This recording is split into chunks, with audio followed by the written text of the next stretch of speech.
สวัสดีค่ะเพื่อนๆเมื่อคืนนะคะที่อำเภอร้องกวางนะคะเจอพายุฝนนะคะพายุฝนถล่มเมื่อคืนนะคะตอนนี้เราก็มาดูความเสียหายนะคะกิ่งมะม่วงนะคะหักลงเลยนะคะข้าวของเมื่อคืนเนี่ยกระจัดกระจายไปหมดนะคะปลิวว่อนเลยค่ะล้มระเนระนาดเลยค่ะมะม่วงเขียวยักษ์นะคะมะม่วงเขียวใหญ่ดูสิคะลูกขนาดเท่าขวดน้ำเนี่ยเสียดายจังเลยเพราะว่ามันยังไม่แก่ดีค่ะแต่ว่ามันเจอพายุถล่มค่ะร่วงหมดเลยค่ะดูสิคะเสียดายมากเลยค่ะนี่อีกลูกหนึ่งนะคะปีนี้เนี่ยเขียวใหญ่นะคะก็คงจะได้กินไม่เยอะเพราะว่า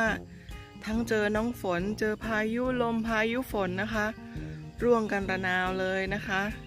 นี่ก็เหลืออีกไม่เท่าไหร่เองค่ะเหลือมะม่วงอีกนิดเดียวเองค่ะนอกนั้นพายุเอาไปแล้วเรียบร้อยค่ะส่วนต้นฟักเขียวนี่ก็ยังไม่เสียหายเท่าไหร่นะคะยังไม่หักยังได้อยู่ค่ะตอนนี้ก็ปล่อยให้เขาเลื้อยไปก่อน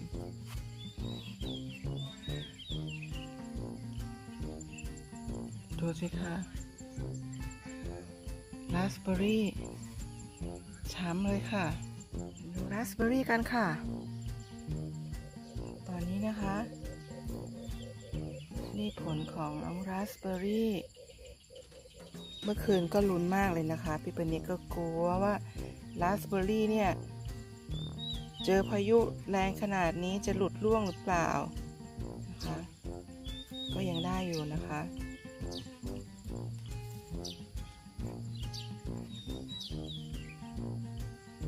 ฟักทองก็กำลังเลื้อยค่ะกำลังเลื้อยเลยต้นพยุงหักเลยนะคะคอเป็ดด้านหนึ่งก็พังนะคะล้มลงมาเลยนะคะวันนี้ก็ต้องซ่อมคอกันเลยทีเดียวนะคะนี่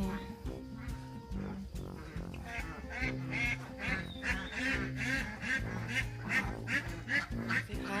กิ่งมะม่วงหักลงมาเลยค่ะคิดดูว่าแรงขนาดไหนนะคะตอนนี้มะม่วงเนี่ยโกรนไปแล้วค่ะปีนี้เขียวใหญ่ไม่ค่อยจะเหลือแล้วนะคะโอ้โหตอนนี้เหลือหย่อมแยมมากเหลือไม่กี่ลูกเอง